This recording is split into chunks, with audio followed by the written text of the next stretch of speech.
If I knew then what I know now, I wouldn't have bought that Tida when I was 19 years old. I would have invested in a piece of land somewhere and not look at it till probably 10, 15 years down the line and know that my money would have doubled, tripled, flipped. Yep. And I can just cash in on it. Where's the Tida now? Don't remind me. Don't remind me.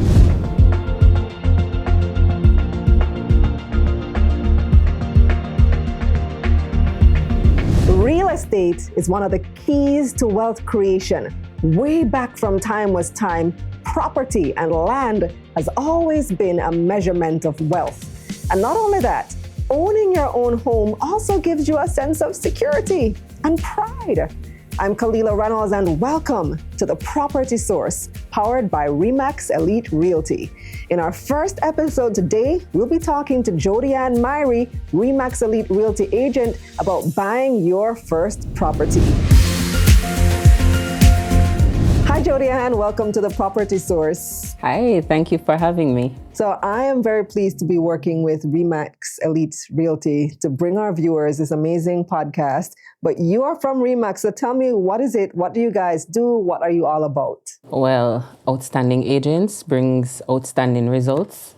We have been operating in Jamaica since 2009, and we have over 30 years of experience. REMAX Elite operates in several regions worldwide. You'll see us in the States, you'll see us in Canada, and here in Jamaica and the Caribbean. And I must say that we have been topping the charts in real estate because 2022 we received the award for most MLS sales in real estate in Jamaica. And that's a big deal. Oh, congratulations. On behalf of the company, we thank you. Here's your award. Always choose REMAX. Awesome. All right. So when you say agent, right? Is an agent the same as a realtor? Yes. You can either be a salesperson or you can be a dealer. However, it's stages. So you start out as a salesman and you have to operate under a dealer until you can then graduate after some time to doing the dealer course to then operate on your own. But the salesperson is one and the same of being an agent. So usually you'll receive some business cards that says Realtor Associate or real estate agent or real estate salesperson. It's just interchangeably used. Okay, and all of them are at REMAX. The best are at REMAX. The best. Yes. So we know that the real estate market is, in the words of Donald Trump, huge. Yes, it is. There's all kinds of real estate. There's residential, you have commercial, and then you have your apartments, you have your houses, you have scheme, you have all kinds. Sales, you have rentals. Oh my gosh. Yes, and looking at it as a whole, it can be overwhelming for any one individual. However, it depends on what you're looking for, whether you're looking to buy, whether you're looking to sell, whether you're looking something commercial, residential, investment, and Jamaica has been attracting a lot of investment sales of late, and the market there is pretty good. So it depends on what you're looking for, ideally. So is there anything that you guys specialize in, or you do it all? Rentals, sales in both residential, commercial. Yes, those we specialize in. Okay, that sounds like almost all. That's a lot. Well, we don't do property management. Okay. So not everything. Hopefully soon though, but as it is right now, rentals and sales. What's the real estate market looking like right now? Is it a buyer's market or a seller's market? That question is a trick question, because it's very opinionated. From my experience, I can tell you right now it's a little of both, and it depends on the product type.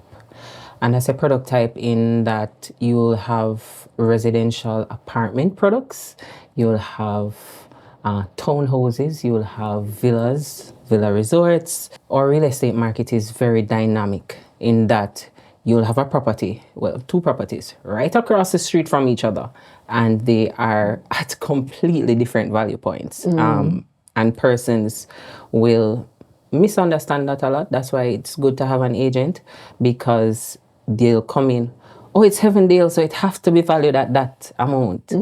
When really and truly, a lot of other factors are at play. There's the size of the property, what's on the property, you know. Is it a new build? Is it a new build? Was it recently renovated? Yes. And then a lot of times the sellers want to ask for their property what it's worth to them and not what the market is saying the property is valued. You'll have a scheme that has over 40, 50 units, and persons will be flocking it. And at that point, it is now the seller's market. Whereas you'll have a one-off property being sold, Norbrook, $125 million. Not really what the purchaser chooses to pay for that property, but what the owner is willing to accept. And then based on how the advertising is going for the property and the amount of traction that the property is picking up, from there you might have persons offering over the asking price, and then it now becomes a bidding war. So there are different products that will attract a different type of market. So it's a seller's market on the lower end of the scale, would you say? And a buyer's market on the higher end? Typically. So let's say now I want to buy a property with my partner. I'm going in with a spouse or maybe even a family member, somebody that I just want to partner with, because NHT allows you to pool your income. How do I go about that, and how is that different from me doing it as a single individual? As a single individual, based on your income, that's how you know how much spending power you have to purchase whichever properties that you can afford to. And I say afford to and not what you want, because those are two completely different things. A lot of times persons will go in with one concept in their head as to what they want to purchase in a property. And then when they actually go through trying to get their pre-qualifications from either the financial institution or NHT, as you said, they realize that, but wait, I can't buy something for $50 million. I can only afford something for 30. Pooling or co-purchasing makes it much easier to acquire a property. And there are several ways to do it. Like you say, you can pool your NHT benefits. Mommy can give it to the son. She doesn't necessarily have to use it, because NHT is now offering that option. And as well, in the financial institutions, it's easy as well based on the income capacity of both purchasers. Should both of your names go on the title? Yes, ma'am. Yes, ma'am. If you're purchasing a property with someone, unless you choose not to, which at that point it means that you're just giving the person the money to go and buy the property, then by all means, yes, your name should be on the property. I know sometimes there's some finagling with whose name goes on the title, because you don't want to show that you already got your NHT benefit or... Nah, at that point, then it depends on how you guys want to acquire the property together, whether as joint tenants, whether as tenants in common, so on and so forth. So at that point, it depends on both purchaser and what they are willing to compromise on. Yeah, I know some people do it as well. One person gets the mortgage, but then both names still go on the title. Like, why would somebody do it like that? Typically, that happens in a situation where one person's financial income cannot substantiate to carry the mortgage. So that's usually how that happens. So what are the legal requirements to get everything done? All right, legally, money talks. So you need to have the money first. You need to be financially able to purchase a property. So that you need to prove.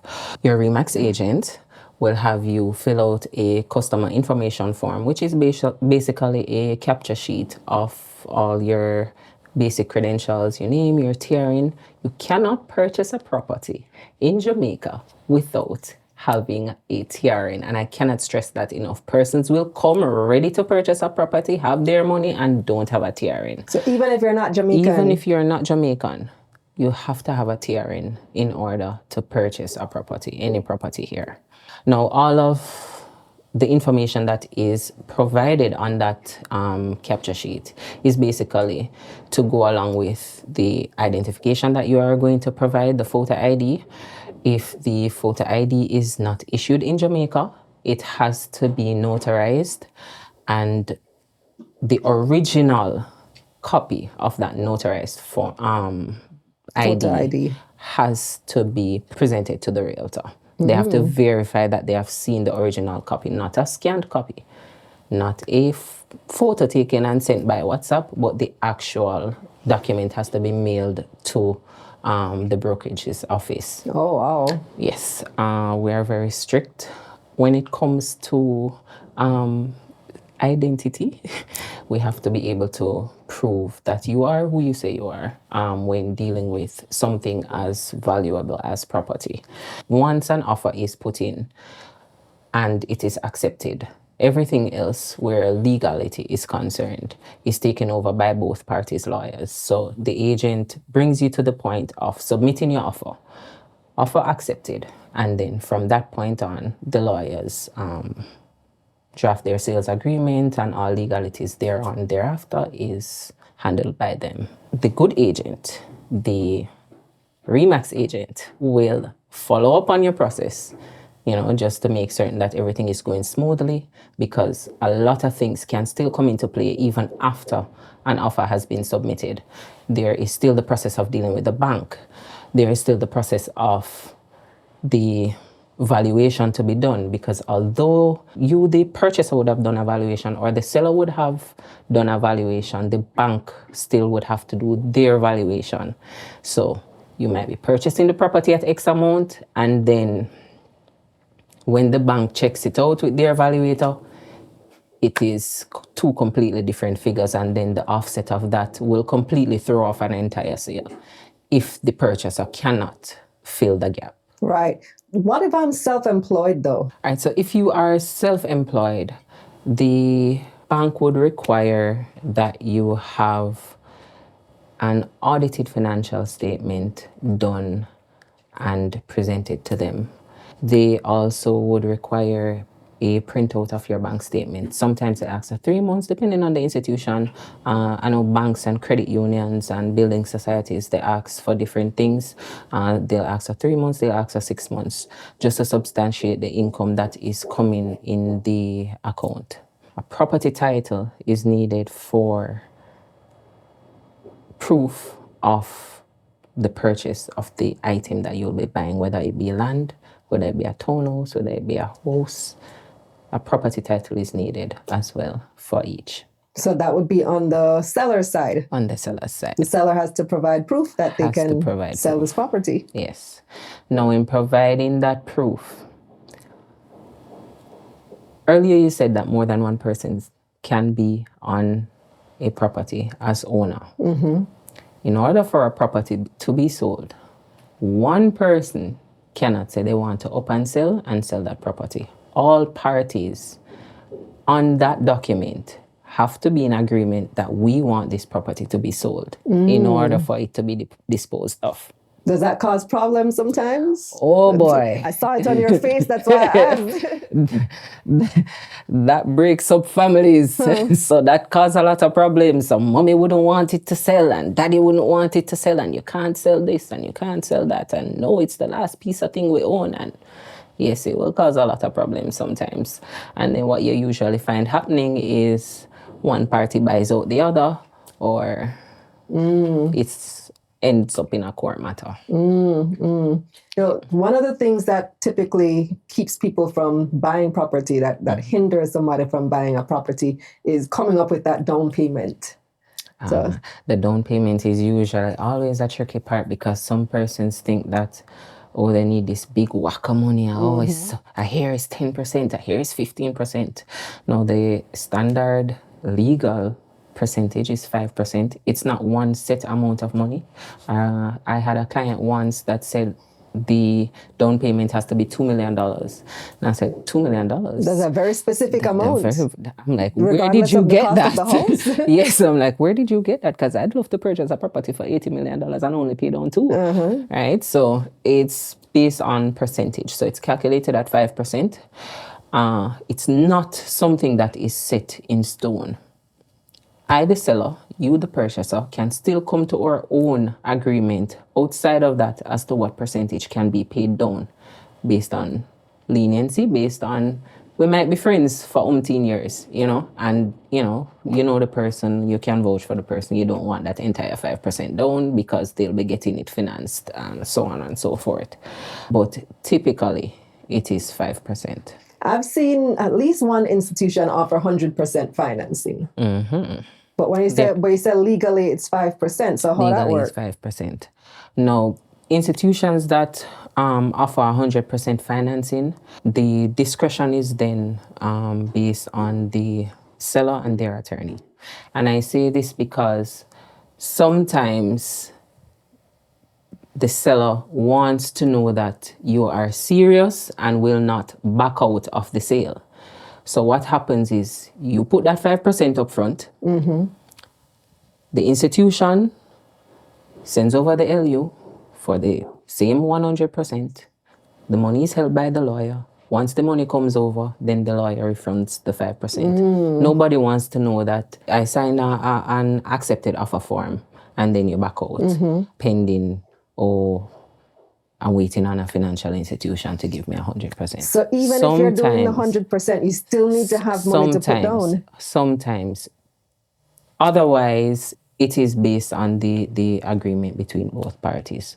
So real estate is always a negotiation. Nothing is typically set in stone. It's really a negotiating process. And regardless, you have to have money set down because you have your attorney's fees. You have attorney's fees as well. You have closing costs that are associated with the purchase and sale of any property. And I say purchase and sale because both parties end up spending to either dispose of or to purchase the property.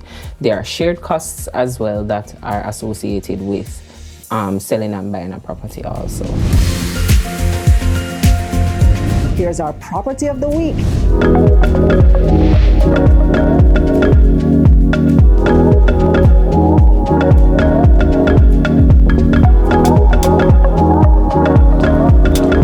Hi viewers, welcome to 296 Alamanda Avenue. My name is Ane Fang. I'm the listing agent for this property. This house is a take on a classic Richmond home with modernized furnishings and renovations that will make this space feel brand new. Let's take a look.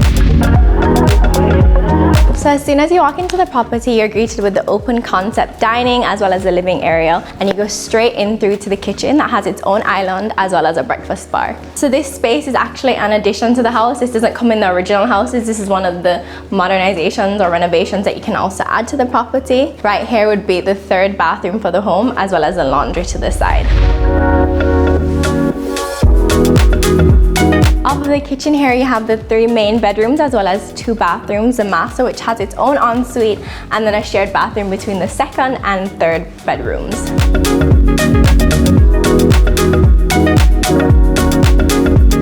This property not only features a beautiful home on the inside, but also on the outside. When you drive through the driveway, you're greeted with a luscious garden at the front with several different kinds of flowers and well-fruited backyard that has several mango trees, a breadfruit tree and an avocado tree. This particular home has a sprinkler system in place already, so you wouldn't even have to water the plants yourself. Everything is already taken care of. Thanks for taking the time to view this absolutely perfect property with me. As you can see for yourself, it is the true definition of a turnkey property. All you have to do is bring your suitcase and move right in. My name is Ane Fang, an agent at REMAX. You can reach me at 876-869-9802 or on all social media platforms at realtor.ane. Thanks for coming. Bye.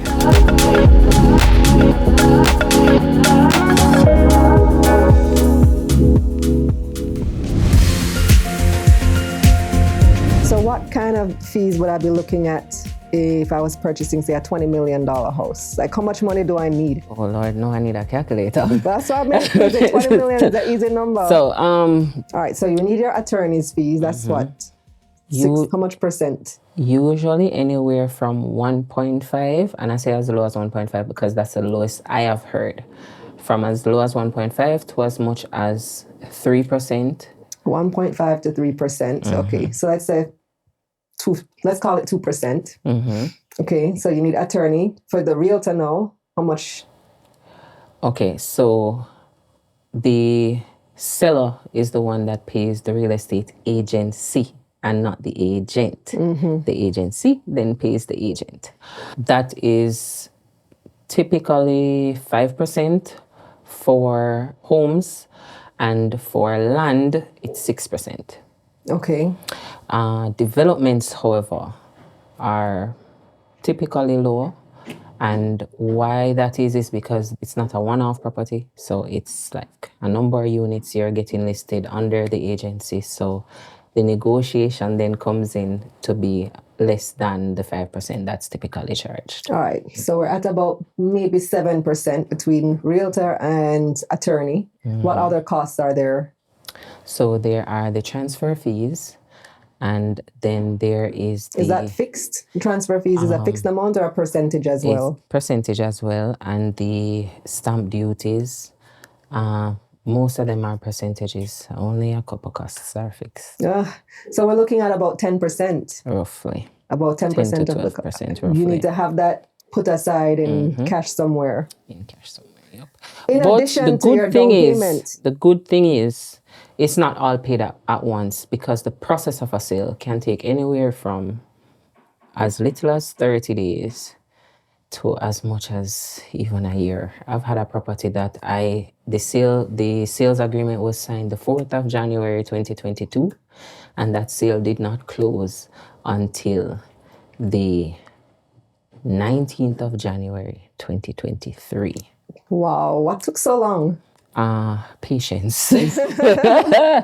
What took so long was the same situation that we were making mention of, where the bank had a completely different valuation from what the agreed purchase price was. And so the purchaser could not get the amount that they need from the bank in order to purchase the property. They had to come up out of pocket with the rest. They were already in an agreement. They didn't want to lose the property. And so that was what caused the issue. I see. And then you have other things that can hinder the sale as well. Breaches to the property that you were not made aware of, that were not documented as well. So there are a couple of things that can slow down the process. So for our $20 million home, we'd need about $2 million put down for all the costs, and then about another $1 million for your down payment. So about $3 million. Roughly $3 million. Okay. Good to have a figure in mind, and you can just multiply depending on.